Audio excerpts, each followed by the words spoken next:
45 minute से शुरू।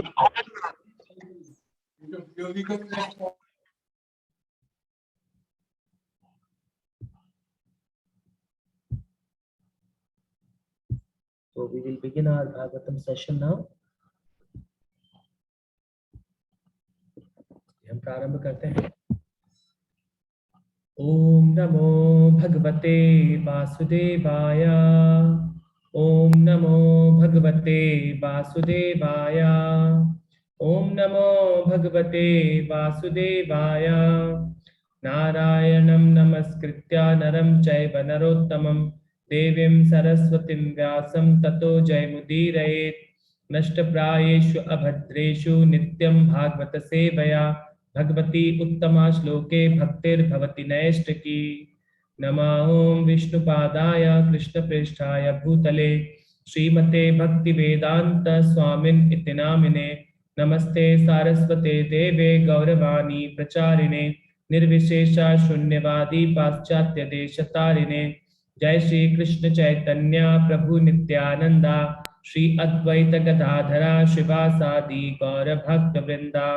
हरे कृष्णा कृष्ण कृष्णा हरे हरे हरे राम राम राम हरे हरे। श्री राधा वृंदावन चंद्र की जय। श्री गौर निताय की जय। श्रील प्रभुपाद की जय। Welcome all of you for today Shrimad Bhagavatam session. हम लोग अध्याय कैंटो फर्स्ट के अध्याय 7 पढ़ रहे हैं, जिसका टाइटल है द्रोण पुत्र को दंड। और हम भक्तों ने कल श्लोक नंबर 5 तक पढ़ लिया था। आज हम लोग श्लोक नंबर 6 से प्रारंभ करेंगे। और अब ये एक्चुअली भागवतम, क्योंकि सारे के सारे जो शौनक आदि ऋषि बैठे हुए हैं वो बहुत उत्साह से श्रीमद् भागवतम को सुनना चाहते हैं। और हमने देखा कि किस प्रकार नारद मुनि ने अपने जीवन को व्यास देव जी को इंस्ट्रक्शन दे दिया है कि अब आप भागवतम लिखिए। और उन्होंने अपने जीवन के बारे में बताया कि किस प्रकार उनका इस भक्ति में वो प्रोग्रेस हुई है, किस प्रकार उनको ट्रांसेंडेंटल बॉडी मिला है और वो क्या कर रहे हैं, अब उस ट्रांसेंडेंटल बॉडी से भगवान के इस गुणगान को वीणा बजाकर पूरी दुनिया के पूरे यूनिवर्स में फैला रहे हैं। क्योंकि भगवान की प्लानिंग होती है कि जो मटेरियल जो जीव हैं, जो हम अपने आप को ये बॉडी समझ बैठते हैं, इस माया के प्रभाव में आकर हम अपने आप को ये हमेशा ही बॉडी समझते रहते हैं। और ऐसे भगवान बोलते हैं मनुष्य नाम सहस्त्रेषु कश्चित् यतति सिद्धये।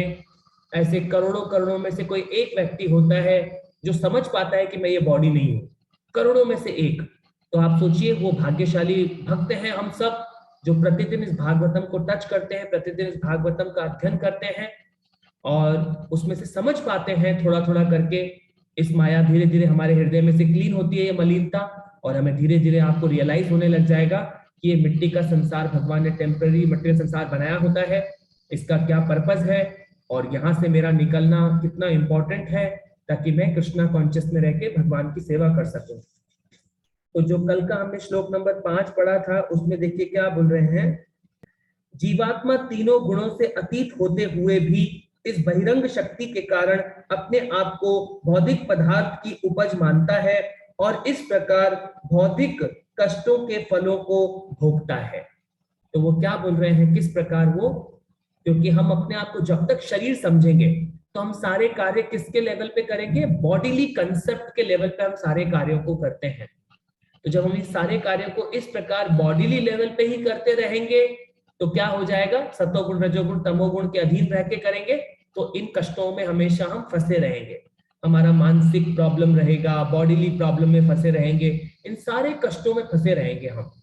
तो हमको इस तरह ये कल के श्लोक में समझाया गया ना, ये सूत गोस्वामी शौनक आदि ऋषियों को समझा रहे हैं ये किस प्रकार। और आज हम श्लोक नंबर 6 पढ़ते हैं और उस श्लोक नंबर 6 में आज हमको भगवान बहुत इंपॉर्टेंट पॉइंट समझाएंगे। आज हम श्लोक नंबर 6 पे आते हैं। श्लोक नंबर 6 मेरे साथ पढ़ने के लिए आएंगे।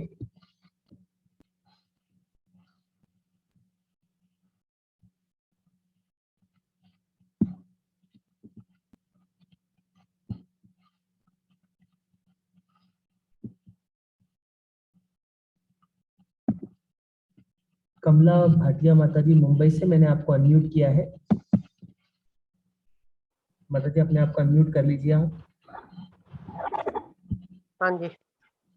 मैं पहले श्लोक पढ़ता हूं, आप उसका तात्पर्य पढ़िएगा। अब देखिए ये बहुत इंपॉर्टेंट श्लोक है आज, क्योंकि अब इसमें उनको डायरेक्शन मिलेगा। सारे जो शौनक आदि ऋषि बैठे हुए हैं, इंपॉर्टेंट इंस्ट्रक्शन है इस श्लोक में। अब क्या बोल रहे हैं वो, अनाध्यपशमं साक्षात् भक्ति योगा अधोक्षजे लोकस्य जानतो विद्वांश्चैक्रे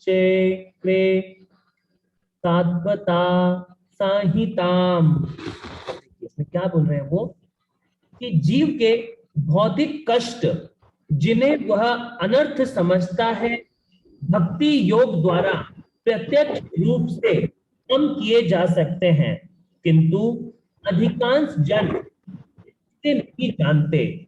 इसीलिए विद्वान व्यासदेव ने इस वैदिक साहित्य को संकलन किया है, जिसका संबंध परम सत्य से है।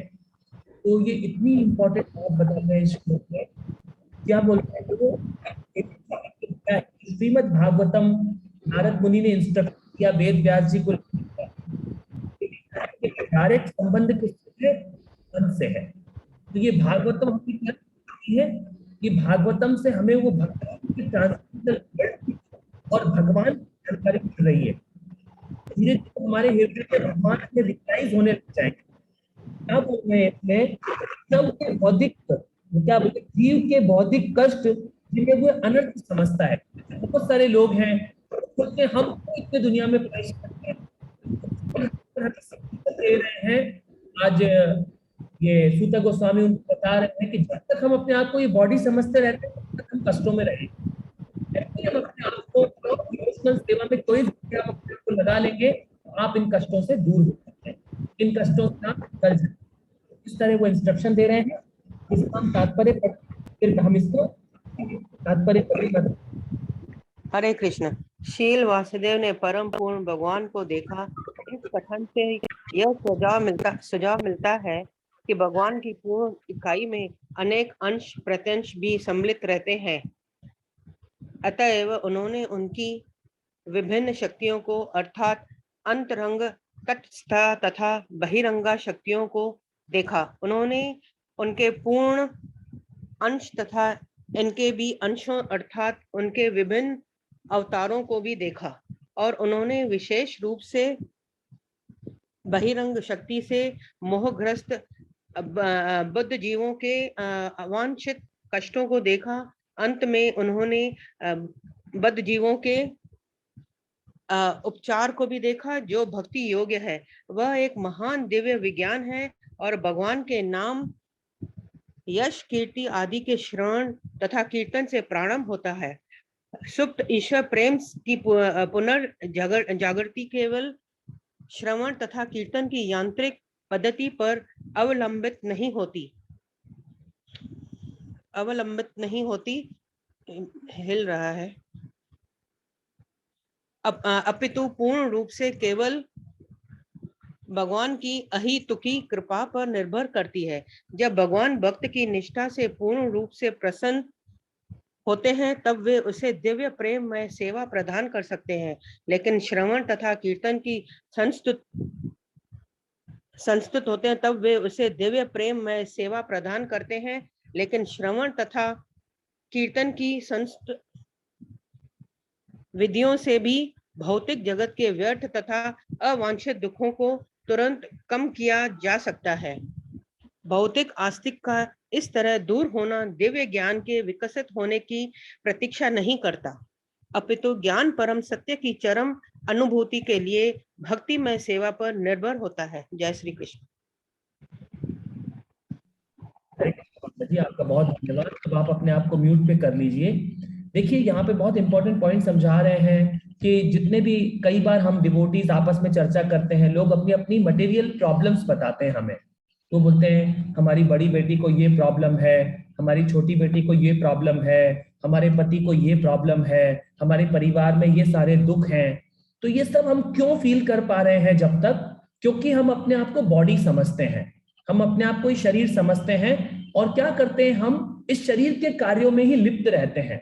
तो भगवान यहाँ पर हमें सॉल्यूशन दे रहे हैं अगर हम इन कामों को थोड़ा भूल कर, और मेन जो भगवान हमें प्रेमा भक्ति देना चाहते हैं, भगवान का प्रेम देना चाहते हैं, जिस सुख को हम रियली एंजॉय करना चाहते हैं, तो भगवान यहाँ पर बता रहे हैं इस श्लोक में हमें कि जब आप अपने इस बॉडी को भगवान की प्योर डिवोशनल सेवा में लगाएंगे, भगवान के नाम का ध्यान पूर्वक एक सिस्टमैटिक तरीके से 2 घंटे बैठ के, क्योंकि देखिए पूरा जीवन दुखों में निकलेगा, जितना निकल चुका है, मान लीजिए आपकी उम्र 50 साल है तो वो ऑलरेडी दुखों में निकली है। ये जब तक बॉडीली अपने आप को शरीर समझोगे तो ये शरीर दुखों का संसार है, तो उसमें बोल रहे हैं वो कि हमको क्या होगा, दुखों में ही निकलना पड़ेगा।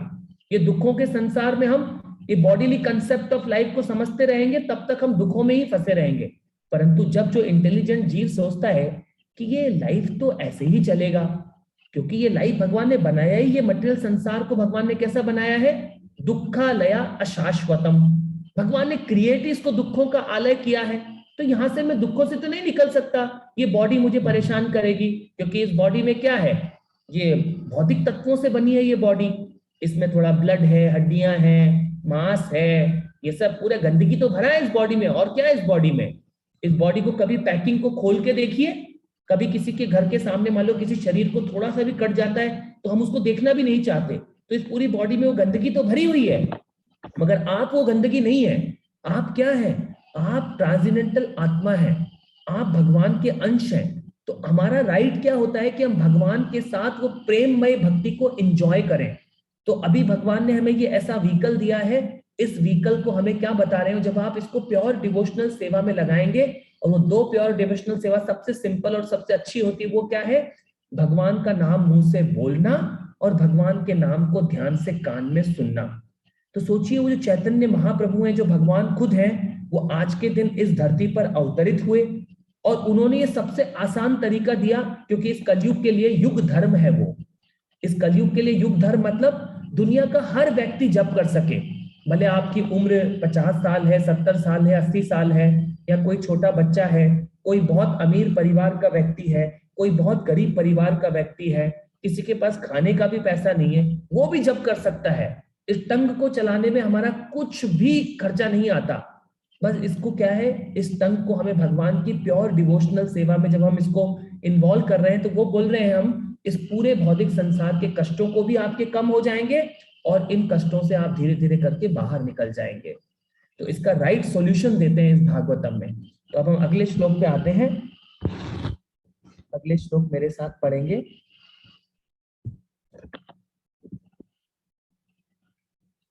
डॉक्टर ऋचा आप पढ़ पाएंगे, मैंने आपको अनम्यूट किया है, डॉक्टर ऋचा।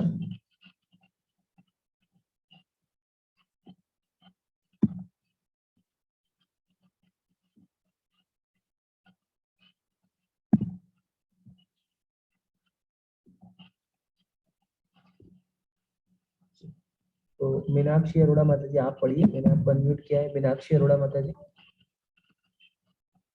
हरे कृष्णा प्रभु जी। हाँ जी, श्लोक पढ़ता हूँ, देखिए अब क्या बोल रहे हैं अगले श्लोक में वो, यस्यावयेषु यमाणाना माणायाम कृष्णे परम पुरुषे भक्तिरुत्पद्यते पुंसा शोका मोहा मया पहा। क्या बोल रहे हैं वो, इस वैदिक साहित्य के श्रवण मात्र से पूर्ण पुरुषोत्तम भगवान श्री कृष्ण की प्रेमा भक्ति की भावना तुरंत अंकुरित होती है, जो शोक मोह तथा भक्ति को तुरंत बुझा देती है। तो ये जो ट्रांसेंडेंटल नॉलेज जो ये कैसा भागवतम दिया है, ये भागवतम है, जितने भी कैतव धर्म होते हैं और जितने भी और सारे ग्रंथ हैं, वो हमें किसमें फंसाते हैं, सारे के सारे सकाम कर्मों में, या जितने भी हमारे बहुत तरह के अलग अलग प्रकार के कार्यों में हमें उलझाते हैं। पर ये कैसा एक लिटरेचर दिया है भगवान ने, जो डायरेक्ट भगवान को आपको इंगित करता है, डायरेक्ट भगवान के प्रेम को देता है ये भागवतम हमें। तो ये भागवतम से जब हम सिस्टमैटिक तरीके से प्रभुपाद बोलते हैं, जब इसको हम फर्स्ट कैंटो से 9th कैंटो तक अगर आप इसको पढ़ते जाते हैं, तो हमें रियल साक्षात भगवान समझ में आ जाते हैं हमारे जीवन में, कि वो कौन है एब्सोल्यूट ट्रुथ, वो कौन है सुप्रीम कृष्णा, जिसके साथ सिर्फ मेरा प्रेम का रिश्ता होता है। तो इसमें बोल रहे हैं वो कि इस वैदिक साहित्य के श्रवण मात्र से, आप और कुछ भी मत करिए, बस इसको डेली सुनते रहिए अपने जीवन में, सिर्फ श्रवण मात्र से आपसे, और मान लीजिए और काम नहीं हो पाते हैं तो डेली अगर आप इसको पढ़ते रहते हैं और भक्तों के माध्यम से डेली सुनते रहते हैं, तो बोल रहे हैं श्रवण मात्र से पूर्ण पुरुषोत्तम भगवान श्री कृष्ण की प्रेमा भक्ति की भावना तुरंत अंकुरित होती है। तो आपके हृदय में सिर्फ, इसीलिए तो भक्ति में जो 9 प्रोसेस हैं, श्रवणम, कीर्तनम, स्मरणम, विष्णुपाद सेवनम, अर्चनम, वंदनम, दास्यम, साख्यम, आत्मनिवेदनम, ये जो 9 प्रोसेसेस में सबसे पहला प्रोसेस क्या है? श्रवण। क्योंकि ये हमारी इंद्री कैसी है? बिल्कुल एक्टिव इंद्री है ये। आप जब सोते रहते हैं उस समय भी आपको, आप कैसे उठते हैं? अलार्म बजता है, आपको कोई टच नहीं करता है, आपका अलार्म बजता है और वो साउंड यहाँ जाता है तो आप उठ पाते हैं, आपको, आपकी नींद खुलती है उससे। तो ये जो हमारी एक्टिव है, अगर आप इस इंद्री को, कान को श्रवण करने में, भगवान के भागवतम को सुनने में यूज करेंगे, इस इंद्री को अच्छे से अटेंटिव होकर सुनेंगे, तो क्या हो जाएंगे हम? आप भगवान की जो प्रेमा भक्ति है उसके लिए आपकी तैयारी शुरू हो जाएगी। आपके हृदय के अंदर जो भक्ति का बीज है, जो भक्ति ऑलरेडी है, वो अंकुरित होने लग जाता है।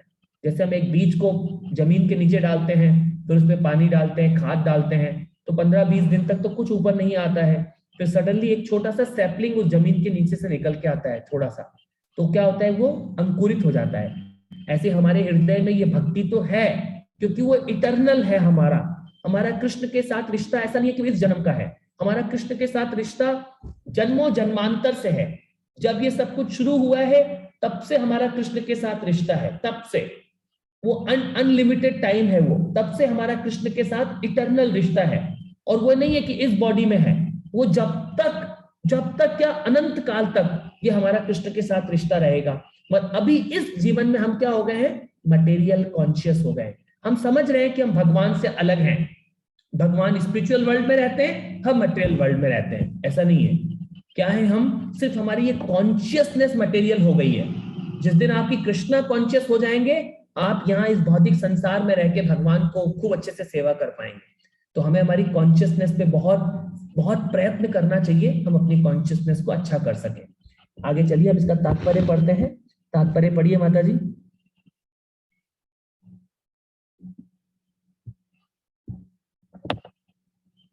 मीनाक्षी माता जी, आप अपने आप को अनम्यूट करिए।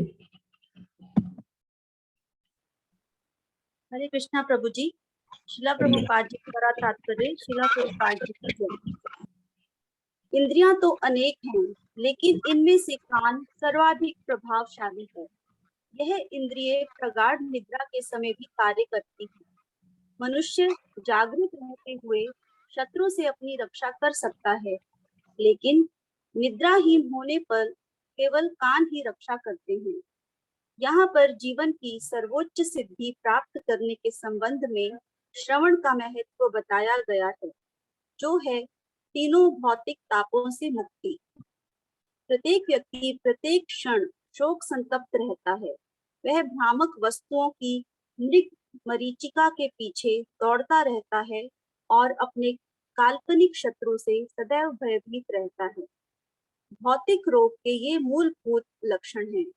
यहाँ पर यह स्पष्ट सुझाव है कि केवल श्रीमद् भागवत का संदेश सुनने से ही भगवान श्री कृष्ण के प्रति अनुरक्ति उत्पन्न हो जाती है, और ऐसा होते ही भव रोग के लक्षण दूर हो जाते हैं।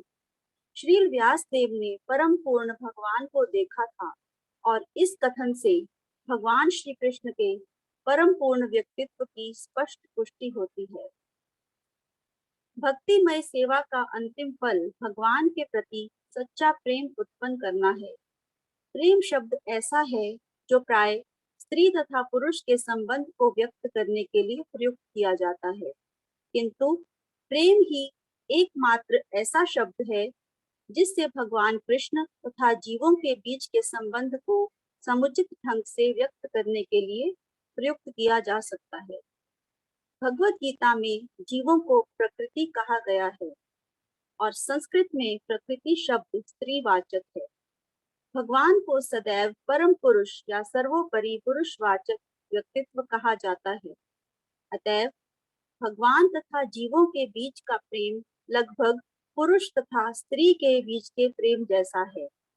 अतएव ईश्वर ईश्वर प्रेम शब्द अत्यंत उपयुक्त है। भगवान की प्रेमा भक्ति भगवान के विषय में श्रवण करने से प्रारंभ होती है। भगवान तथा उनके विषय में सुनी गई विषय वस्तु में कोई अंतर नहीं होता।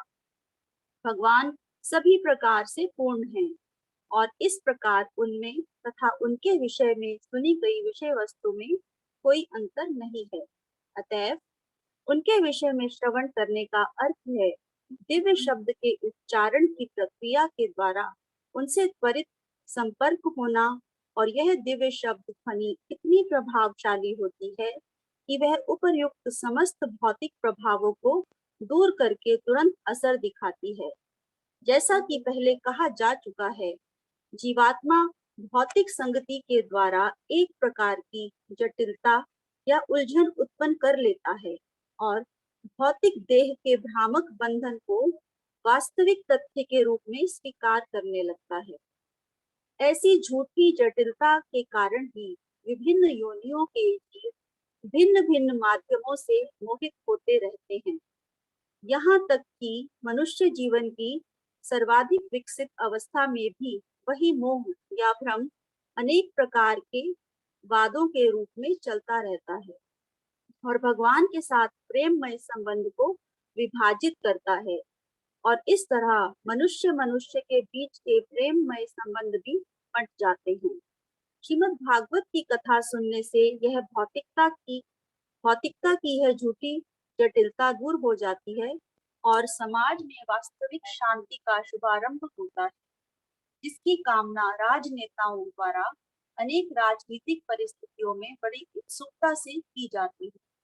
सारे राजनेता मनुष्य राष्ट्र तथा राष्ट्र के बीच शांतिपूर्वक स्थिति की कामना करते रहते हैं, लेकिन साथ ही साथ भौतिक प्रभुता के प्रति अत्यधिक आसक्ति होने के कारण उनमें मोह तथा भयग्रस्तता बनी रहती है। अतएव राजनेताओं के शांति सम्मेलनों से समाज में शांति स्थापित नहीं की जा सकती। इसकी स्थापना तो श्रीमद् भागवत में वर्णित पूर्ण पुरुषोत्तम भगवान श्री कृष्ण की कथा के श्रवण मात्र से ही की जा सकती है। ये मूर्ख राजनेता भले ही सदियों तक शांति तथा शिखर सम्मेलन क्यों ना करते रहे, लेकिन वे इसे प्राप्त करने में विफल ही रहेंगे। जब तक हम कृष्ण के साथ अपने विसरे संबंध की पुनः स्थापना नहीं कर लेते, तब तक शरीर को स्व मानने का मोह या भ्रम बना रहेगा और इस तरह भयग्रस्तता भी बनी रहेगी। जहाँ तक पूर्ण पुरुषोत्तम भगवान के रूप में श्री कृष्ण की वैधता का प्रश्न है, शास्त्रों में ऐसे सैकड़ों और हजारों साक्ष्य उपलब्ध हैं और वृंदावन, नवद्वीप तथा पुरी जैसे विभिन्न स्थानों के भक्तों के निजी अनुभवों से सैकड़ों और हजारों प्रमाण मिलते हैं। कौमुदी कोश में भी कृष्ण के पर्यायवाची शब्दों में यशोदानंदन तथा पर ब्रह्म पूर्ण पुरुषोत्तम भगवान दिए गए हैं। निष्कर्ष यह है कि वैदिक साहित्य श्रीमद् भागवत के श्रवण मात्र से ही पूर्ण पुरुषोत्तम भगवान श्री कृष्ण के प्रत्यक्ष संबंध स्थापित हो जाता है, जिससे मनुष्य सांसारिक दुख, मोह तथा भय को लांघ कर जीवन की परम सिद्धि प्राप्त कर सकता है। जिसने वास्तविक रूप में विनीत भाव से श्रीमद् भागवत का पाठ सुना है, उसके लिए ये व्यावहारिक परीक्षाएं हैं। श्रीला प्रभुपाद की जय। प्रभु जी, ये तात्पर्य ना बहुत बड़ा है, तो ऐसे तो तात्पर्य जो बहुत बड़े बड़े हैं ना प्रभु जी, वो आप थोड़ा थोड़ा लेके समझाइए। हाँ जी माता जी, मैं पूरा समझाता हूँ माता जी। दूसरा पैरा आप अभी माता जी अभी अपने आप को म्यूट कर लीजिए। आपका बहुत बहुत धन्यवाद। अब देखिए, ये बहुत इंपॉर्टेंट श्लोक है, अब हम ध्यान से समझते हैं इसको। यहाँ पे इस भौतिक संसार में जैसे कि हम लोग समझते हैं, हम लोग क्या समझते हैं, अपने आप को बॉडी समझते हैं। इसीलिए हम क्या समझते हैं, यहाँ पर प्रभुपाद जी के इंपॉर्टेंट पॉइंट समझाते हैं। हमने पहले भगवत गीता में भी समझा है उस पॉइंट को, कि एक आत्मा और भगवान के बीच में जो कितने प्रकार के रस होते हैं, 5 प्रकार के रस होते हैं। उन 5 प्रकारों के रसों में कौन कौन से पढ़े थे हमने? सबसे पहला शांत रस, दूसरा होता है फिर दास्य रस, तीसरा होता है वात्सल्य रस और शांत रस, दास्य रस और शांत दास्य और शांत रस, दास्य रस, वात्सल्य रस और लास्ट होता है माधुर्य रस। इस प्रकार 5 प्रकार के रस होते हैं जीवों के बीच में और भगवान के संबंध के बीच में। तो उसमें सबसे टॉप मोस्ट रस कौन सा बताया गया है? उसको बोलते हैं माधुर्य रस। माधुर्य रस मतलब जो प्रेम वाला रस है, और वो किस किस के बीच में होता है? जितने भी भगवान की श्रीमती राधा रानी है और भगवान है और जितनी भी गोपियां हैं। तो इस भौतिक संसार में उसका प्रतिबिंब जो है वो यहाँ क्या होता है? जब भगवान के बीच में हमारा प्रेम होता है, जब वो प्रेम, जब जीव, जो आत्मा इस भौतिक संसार के हम टच में आते हैं, जैसे ही ये मटेरियल एनर्जी के टच में आते हैं, तो जो प्रेम है भगवान के साथ हमारा, वो किस में कन्वर्ट हो जाता है? काम में कन्वर्ट हो जाता है। काम में कन्वर्ट होता है मतलब रजोगुण के संपर्क में आते हैं हम, और रजोगुण के संपर्क में आते ही वो काम में कन्वर्ट होता है, और हम क्या हो जाते हैं? रजोगुण की वजह से हम ये क्रिएशन में, ये अपने आप को बॉडी समझने लगते हैं, अपने आप को शरीर समझने लगते हैं। तो क्या होते हैं हम? जब रजोगुण होता है, तमोगुण होता है, तो हम क्या अधिकार जताने लगते हैं? पति बोलते हैं कि मैं पति हूं और ये पत्नी है। मगर यहाँ पे हमें क्या पॉइंट क्लियर कर रहे हैं यहाँ पे प्रभुपाद जी हमें, कि इस भौतिक संसार में हम सब प्रकृति हैं, और जो वो रियल पुरुष है वो सिर्फ एक ही पर्सन है, वो है भगवान। वो कृष्ण रियल पुरुष है, और इस भौतिक संसार में हम सब प्रकृति हैं। सब कुछ भगवान की सारी एनर्जी भगवान को बिलोंग करती है, और हम सब क्या है? प्रकृति हैं। जैसे कि हमने 2 दिन पहले भी समझा था, जिस प्रकार पति और पत्नी इस भौतिक संसार में साथ में रहते हैं, करेक्ट? तो ऐसा नहीं है कि पति और ओनली पति एंजॉय करते हैं, पत्नी को भी अपना हिस्सा मिलता है। ऐसे ही ये जो हम आत्मा है, जब हम कृष्ण की सेवा में लगते हैं, जैसे कि सारी गोपियां हैं और जो भगवान के जो टॉप मोस्ट डिवोटीज होते हैं, जैसे प्रभुपाद जी हैं, वो कंटिन्यूसली भगवान की सेवा में लगे रहे। इवन जो प्रभुपाद की उम्र हो गई थी 70 साल, अंत तक उन्होंने, प्रभुपाद ने कंटिन्यूसली, प्रभुपाद बोलते भले मेरी उम्र 70 साल हो गई है, परंतु कृष्ण की सेवा इतनी सुंदर है, भगवान की ये जो सेवा है, कृष्ण की सेवा इतनी सुंदर है। कृष्ण की सेवा करते करते वो बोलते हैं कि जो कृष्ण की सेवा है मुझे बहुत उत्साहित रखती है। तो ऐसे ही जब हम ये भगवान की सेवा में कंटिन्यूसली लगे रहेंगे, तो आप क्या हो पाएंगे? बहुत उत्साहित रहेंगे अपने जीवन में, और आप भगवान को रियलिटी में धीरे धीरे करके समझ पाते हैं। और वो जो भगवान के साथ एक आत्मा का जो रियल प्रेम है, उस रियल प्रेम को हम हमारे हृदय में डेवलप कर पाते हैं। तो आज जो ये भौतिक संसार के जितने भी यहाँ लोग हैं, बड़े बड़े राजनेता हैं, बड़े बड़े लीडर्स हैं, या हमारे भारत के देख लो, या ये पूरे के पूरे जितने भी इस पृथ्वी लोक पर बहुत सारे देश हैं, सब बोल रहे हैं हम यूनाइटेड नेशन बनाएंगे, पूरे संसारों को एक करेंगे। मगर ये भौतिक संसार के प्लेटफॉर्म पे हम एक नहीं हो सकते जब तक हम इस श्रीमद् भागवतम को इन जीवों को नहीं पढ़ा देंगे। उनको ये समझ में नहीं आ जाएगा कि हमारा सिर्फ कृष्ण के साथ संबंध है, तब तक यहाँ पे शांति नहीं आ सकती। भले ये राजनेता कितना भी प्रयास कर लें, बड़े बड़े रूल ले आए, यूनाइटेड नेशन बना लें, या बड़े बड़े नाटो कुछ भी ले आए, उससे शांति नहीं आ सकती इस भौतिक संसार में। क्योंकि क्या है, जब तक हम बॉडीली कंसेप्ट ऑफ लाइफ जीते हैं, तब तक हम क्या कर सकते हैं? भगवान को न जान सकते हैं, न हम भगवान के साथ अपना प्रेम का संबंध स्थापित कर पाएंगे। तो इसीलिए प्रभुपाद जी बोलते हैं, इस दुनिया में अगर सबसे ज्यादा कोई इंपॉर्टेंट चीज अगर आपको करनी है, तो वो है कृष्ण के नाम को जप करो और कृष्ण के नाम का प्रचार करो। अगर उस आत्मा को आप किसी भी तरीके से उसके रियल भगवान के साथ उसको मिला दोगे, उसके साथ उसका संपर्क बना दोगे, तो उस दिन से वो आत्मा खुश होने लग जाती है। तो ये सोचिए, जो इस धरती पर भगवान के प्योर भक्त उतरते हैं, वो एक बहुत स्पेशल कार्य के लिए उतरते हैं। वो चाहते हैं कि इन सब आत्माओं को मैं कैसे रिक्लेम करूं, और इन सबको मैं भगवान के साथ इनका संबंध स्थापित कर दूं। और वो भगवान के साथ हमारा संबंध कैसा है? वो प्रेम वाला संबंध है हमारा कृष्ण के साथ। वो प्रेम वाले संबंध को जब आप धीरे धीरे करके डेवलप कर लेते हैं अपने जीवन में, इस भागवतम को पढ़कर, सुनकर, भक्तों के साथ जप करके, तो क्या हो पाते हैं? हम इस भौतिक संसार से मुक्त हो पाते हैं। और फिर आपको ये जो भौतिक संसार के जितने भी त्रापत्य हैं, ये जो हमको 3 तरह के त्रापत्य पढ़े थे हमने, कि आदि भौतिक क्लेशा, आदि दैविक क्लेशा और आध्यात्मिक क्लेशा। इन सब से, और जन्म मृत्यु जरा व्याधि दुख दोषा अनुदर्शनम, इन सारे दुखों से आप निकल सकते हैं। इस पे प्रभुपाद जी का एक बहुत सुंदर सा इंसिडेंट है। एक बार क्या होता है, जब प्रभुपाद जी पर्सनली कोलकाता में आए हुए थे, तो एक ऐसे ही मायावादी एक लेडी थी, और वो एक कोलकाता में एक बहुत बड़ा सम्मेलन आयोजित की थी।